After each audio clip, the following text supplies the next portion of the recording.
Math.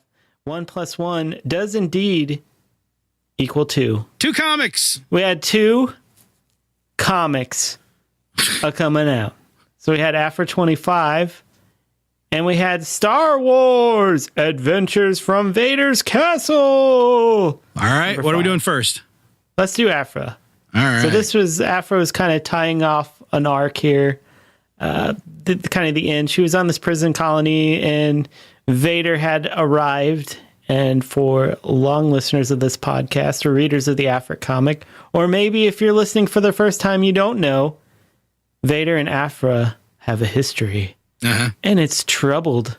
It's a troubled history. Unlike Vader's history with everyone else, which is just fine. Yeah, he's fine. He's a good guy. He gets along. He invites you to dinner. He's a wonderful host. Down. Yeah. Wonderful. I mean, he sets the table. Cooking is just out of this world. And he makes Lando take out the nice china. Yeah, he does. Yeah, he puts on. Lando doesn't want to. He's like, it's for looking, not using. He's like, why do we have it if we don't use it? He easily accepts apologies, which is very nice. Quite courteous. Yes, he's quick to promote people. That's very true. Very fast on the promotions. Yeah. So all around good guy. Yeah. Yeah, but in this comic, so she's trying to get off this prison colony, but she realizes her love interest, Tolvin, has called down Vader to try to maybe negotiate them with him to get them off. And Aphra's like, no, Vader's not going to negotiate for anything. He's going to kill me. And so they use like a Borgullet type monster to change Tolvin's memory that she killed Aphra. And so I guess Vader bought that. So Aphra's dead to Vader again. And she escapes. Aphra escapes with this character called Lopsit that she'd been hanging around in this prison colony. He's kind of a shapeshifter and has been getting her out of trouble with his shapeshifting abilities. And they find his ship, and lo and behold, his name isn't Lopset. His name is actually quite different and a well-known name. Actual name is Dr. Evazan. Dr. Cornelius Evazan. And he's with his buddy, Ponda Baba. What? Yeah, so he wasn't actually a shapeshifter. He was using a entity or some sort of organic animal thing to change his shape at will. Now you know why his face is all jacked up. Yeah, that's why his face is all jacked up. Historically, they've said it's like been a bunch of surgeries, which may also be true. Yeah, so it's like so a the little Aphra baby comic. They've mentioned Evazan before, and he's known as like a butcher and a mad scientist who does crazy surgeries on people. And if you remember the Solo and Rogue One movies, there was those people with like half a head. Yeah. Remember those? That was him. Oh, no way. That. Yeah. So I think they're called the Decraniated, and he's responsible, or at least partially responsible, for that operation. Oh, man. People. Yeah. Hey, cray. But he's still alive. Yep. You can lose an arm and still be alive, guys. That's true. I think there's plenty enough provenance in Star Wars to say that matter-of-factly. So, we got Dr. Evazan and Ponda Baba in the comics. Still rocking and rolling together. New Hope. Yep, still hanging out. It looked like he had I was trying to see if he had like a fake arm and one. No, it looks like they actually just pinned his sleeve up like he's a Civil War vet. Yeah. Well, at one point he had 2 arms in a panel. I was trying to see if like one was a robot, but I couldn't really tell. But can't really tell with Luke either. So good stuff. I like what Aphra's doing. Good-ish. Do I play the part of Mike now? Yeah. I love me some Aphra. Love me some Aphra. Love me. But, I don't know if I like the art. There wasn't, Aphra's supposed to be hot. She's not as hot in those comics. It's not hot. It's not supposed to be hot. I know. I'm just trying to play the part of Mike. Actually, me personally, okay. I kind of dig this art. Yeah, it's different. I don't want to call it cartoony. That's not fair. There's definitely a style to it. The perspective, the layouts, and the coloring too are all great. The style is just, it's not trying to be too hoity-toity. It's not, but it's also not too contour heavy. Would you say It's it's this impressionist? no. Did I do it? Did I do an art? You did an art. Yes. You did me an art just now. I really, really like it. And I love the fact that Vader's mask is drawn with the like seemingly appropriate proportions, which no one can do.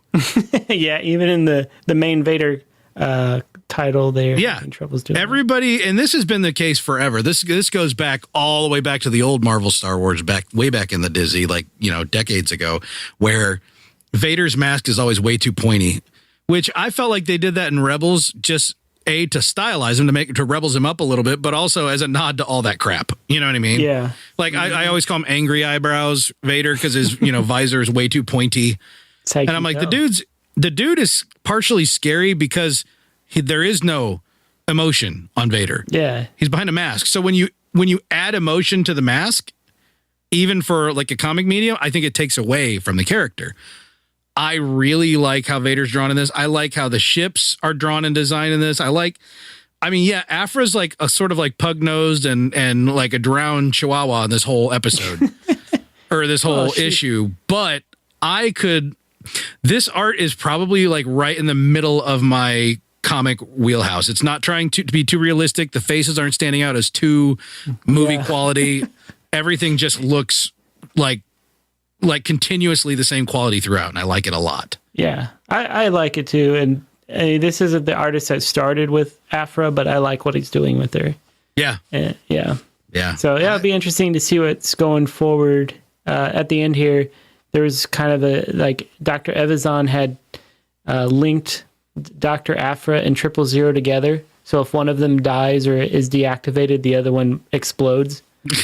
And you gotta have a Dr. Evazan to do stuff like that. Yeah. So, and then this will be fun. They can't leave. They can't go outside of a certain radius of each other, or they both explode. So it'll be interesting on how that works out. I actually really like how they drew Dr. Evazan because, in the movie, you barely see his face because of the prosthetic is like solid and he can't have a lot of facial expression. So they hide that in the film, right? But you get a lot of close-ups and facial expressions from him in this. And he kind of looks like this big dummy, but he's like a terrifyingly brilliant big dummy.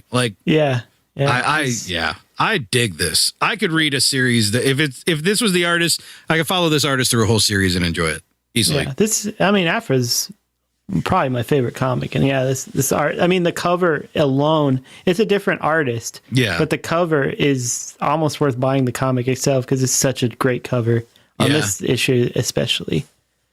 Just Aphra. It's one of the Luke poses kind of. Yeah. But with the angle Aphra. and holding the saber. Yeah, good stuff.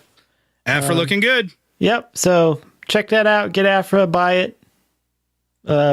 Read it, I guess. Yeah, there you go.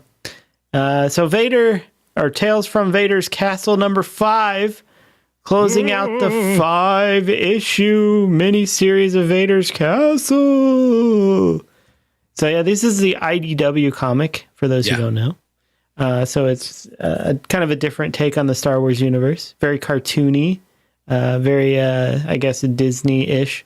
But I like this one, especially this last issue, because in the current Darth Vader Marvel title, they're showing how Vader built his castle, how he came across the schematics, what the purpose of it was, why did he choose Mustafar, all this different stuff.